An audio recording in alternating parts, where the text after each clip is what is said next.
Fragpunk's launch on March 6th was met with a wide range of community responses, from hype about the unique systems in the game, the shard cards, 1v1 tiebreakers, and fast pace of the overall match times, to disappointment about things like the slight nerf to movement speed since the beta, strangely high level requirement to access ranked, the confusing monetization system, and the lack of controller aim assist. I'll be doing my best to acknowledge all sides of the argument and explain my perspective on Fragpunk's launch, what I think Bad Guitar Studios did right, and where I think some improvements are needed. If you're new here, my name is Artie and I'm a full-time professional esports coach and commentator. And if you're interested in Fragpunk or esports content in general, then you do us both a favor by hitting subscribe. But despite the mixed reviews seen on launch, Fragpunk is still gaining popularity, hitting a new peak on Steam at the time that I'm recording this. After my 24-hour live stream on launch, I took the day after the launch to watch other creators and thoroughly look through comments on Twitch, YouTube, and TikTok. Yeah, I know, TikTok comments, the bastion of good takes, to see what the wider gaming community thinks about the game. Make sure you stick around to the end where I go over some insider tips on how to quickly unlock Lancers. But for now, let's go over what everyone thinks about the game, starting with the good. Shard cards. The shard card system is absolutely wonderful in my opinion. It makes the game always feel like there's something new happening, and it keeps your entire team thinking on their toes. It's actually super nice to have a system in the game that rewards players for thinking harder than everyone else. I can't tell you the amount of times that a card has been in play where not a single person on the other team is paying attention to understand what's happening, allowing me to take full advantage of the wrinkles in my brain to get a win. A system that rewards engaged players will always be a W in my books. The only negative aspect about the cards is the pick and ban system for the cards being locked behind Diamond in ranked, but I'll talk more on that later. The duel system. The 1v1 duel system is truly a game changer in my books. The fact that the game really does reward the better skilled team in the most classic of ways is so fun to me. And I actually look forward to tiebreakers in Fragpunk, as opposed to something like Valorant, where when it gets to overtime, my only thoughts are stress. And the cherry on top of it all is the duel request system, where if you have a problem with somebody in game, add them to your friends list and send them a duel request right from the main menu. That is so amazing, and this needs to become a standard. Lancer selection. I think that the roster of Lancers available at launch really does have something for everyone. There's enough variety to make sure that every possible role is covered. Aggressive on defense, passive on attack, opportunist, site lockdown specialist, teamwork centric.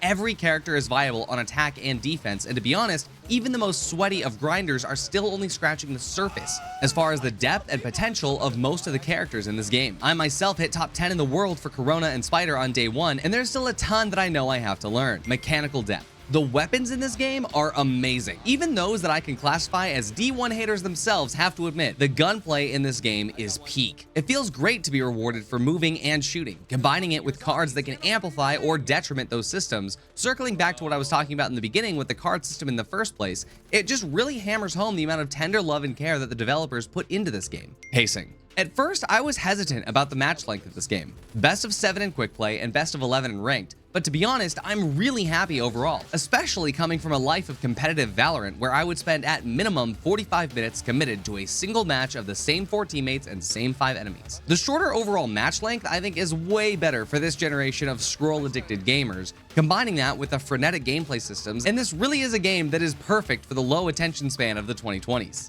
The bad.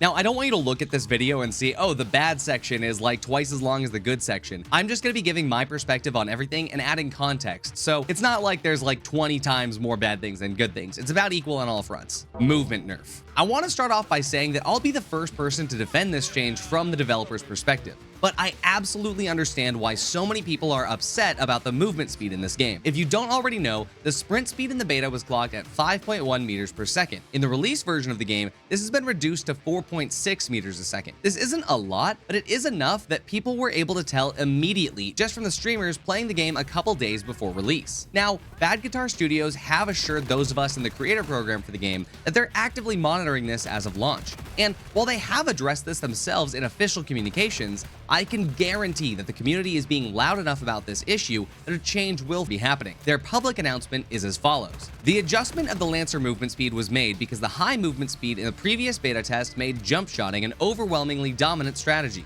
making other tactics, such as holding angles or team coordination, less viable. This not only reduced the variety of gunplay engagements, but also limited the strategic diversity in shard card builds. Our goal with this adjustment is to enhance tactical depth in firefights and encourage more diverse shard card builds. We appreciate your understanding and would love to hear your feedback, as well as any suggestions on how we can further refine Lancer movement speed. Monetization system. This is an area where I fully understand why people are upset, but I also think that it's a little bit unfounded. In the game, there's 3 currencies. 2 earned in the game and 1 premium real money currency. There's also an event system and a gacha system in the game. Within the event system, there are shards that can be redeemed for skins and other in-game items. Within the ranked system, there's also ranked points that can be redeemed for skins. And within the gacha system, there's materials that are granted for duplicates, which can be redeemed for items contained within that gacha system. If you're used to games like Genshin Impact or other free-to-play titles, none of this is new. Think Apex Legends and getting materials that way.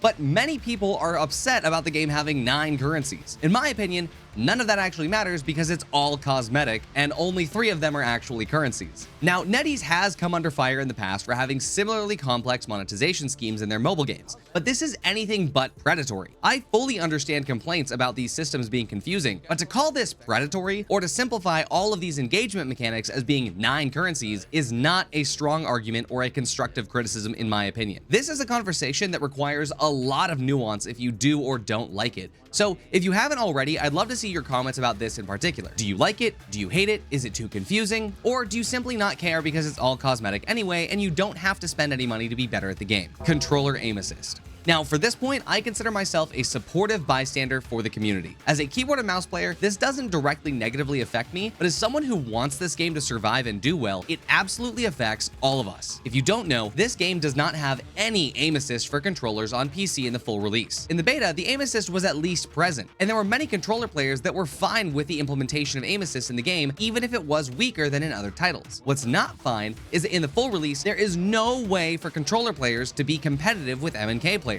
Coming from COD and Apex, I've always been vocal that keyboard and mouse should not be outclassed by controllers on their own, but many games have implemented aim assist that is objectively way too strong and sticky, turning controllers into straight aimbots for people who know how to adjust accordingly, either to sticky cam or rotational AA depending on the title. But to have absolutely no aim assist in a game like this means that controller players will just get absolutely destroyed by M&K players who even have the slightest amount of motor skills. Do I think that this game needs pre-nerf Apex levels of AA? Absolutely not. But the correct answer is somewhere in the middle, at least going back to what it was in the beta. Aim assist that puts controller players in a good competitive spot is necessary for engagement. Otherwise, controller players will just abandon the title altogether, and that's not good for anyone. During my 24-hour live stream, I was playing ranked with somebody who won the Fragpunk beta tournament on controller. I was top fragging over him, and let me tell you, he was not able to keep up with the rest of our group on M&K just because of the fact that there is no aim assist. And in a game like this, that's not just a small detail, that is a major oversight. The ugly console delay. Officially, unexpected technical challenges in optimization and adaptation is the reason the console version of the game was delayed. But I have seen so many people and influencers try to say that this is on Sony's end or that this is because of the monetization or something else that is entirely unfounded. The truth of the matter is, we only know what the developers have told us. And I can tell you, as someone that's close to the inner circle, there have not been any leaks from something that the devs told any of the influencers, simply because they haven't told us anything at all. And there's so much hearsay coming out from people about this issue. I've seen people in TikTok comments or people in Twitch chat saying that they heard it was this or they heard it with this, and I've had people in my chat coming in and saying confidently it's because the launch didn't meet the PlayStation standards or something like that. And it is mind-boggling to me that people will just say things out loud and actively believe the thing that they just made up. But the truth is that the performance on console was not to their standards, and they're working hard to get it released on console before the end of the first chapter of Season 1. One important thing to keep in mind is that the console delay hurts the developers more than it hurts the players, since their bottom line is absolutely affected by this. Something positive, though, is that when it does launch, console players will be rewarded for their extra wait by having all in-game currencies, cosmetics, and everything that they would have earned by playing the Season 1 events unlocked for free. This includes the first Battle Pass, which, by the way, contains enough in-game currency to unlock the next Battle Pass without spending any money. The Battle Passes also never expire, which means that, in theory, console players will never have to spend money to unlock any Battle Passes in the future as long as they don't don't spend the Fragpunk coins that they earned on any other cosmetics, and assuming that they complete each battle pass that they buy. It's a silver lining to an unfortunate circumstance, but remember, the only info that we have is that which is officially available. So don't fall for any TikTok comments claiming that their uncle is John Microsoft and he knows exactly why the game isn't on Xbox yet. Ranked requirement. This is something that I almost put in the bad category, but I still think it deserves a spot here since I haven't really seen many people talking about it, but there's two parts to this. The first part is that I think level 30 takes way too long to achieve in order to unlock ranked. I even bought the membership after around 1 hour of game time, which gives me 50% more XP when playing, and it still took me almost 6 hours to get to level 30. And while I absolutely agree that people should really spend time in quick play learning the game and getting to know all the ins and outs of all the systems before becoming someone else's ranked teammate, I think that level 30 takes a little bit too long to achieve, and a lower level requirement would have been just as effective. The second part to this is that the shard card pick and ban system is not implemented in ranked until Diamond. This is something that I am 100% against. I think that the pick and ban system is necessary to remove RNG from ranked, and that this should be standard in every single game of ranked. My only guess as to why this was restricted to Diamond Plus is to remove friction from players and to make sure that the ranked adoption is as seamless as possible for the average player. But I don't think it's the right choice, especially since there was no issue with the pick and ban system being available in ranked during the beta for every level. Lancer unlocks. The last issue I wanted to talk about is the speed at which you can unlock Lancers. I think that the rate at which gold is earned is not too terrible if you have the membership, but I want this game to be free to play and not pay to win. And I think that either the overall cost of Lancers should be reduced to maybe around the 12,000 mark, or the rate at which gold is earned at the base game should be increased by around 10 to 15%. That being said, I do have a few tips for how you can unlock a few Lancers really quickly if you're just starting out. First up,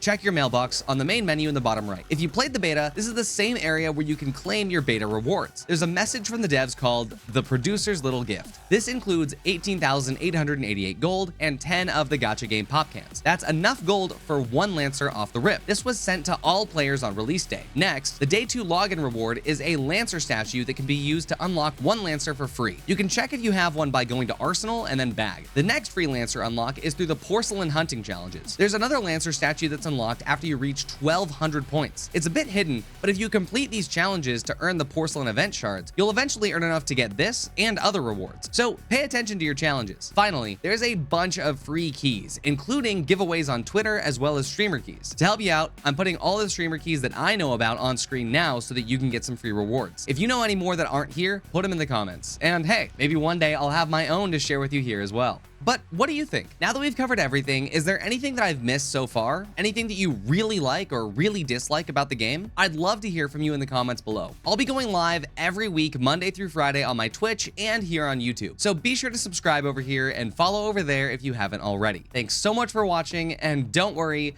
you'll see me around.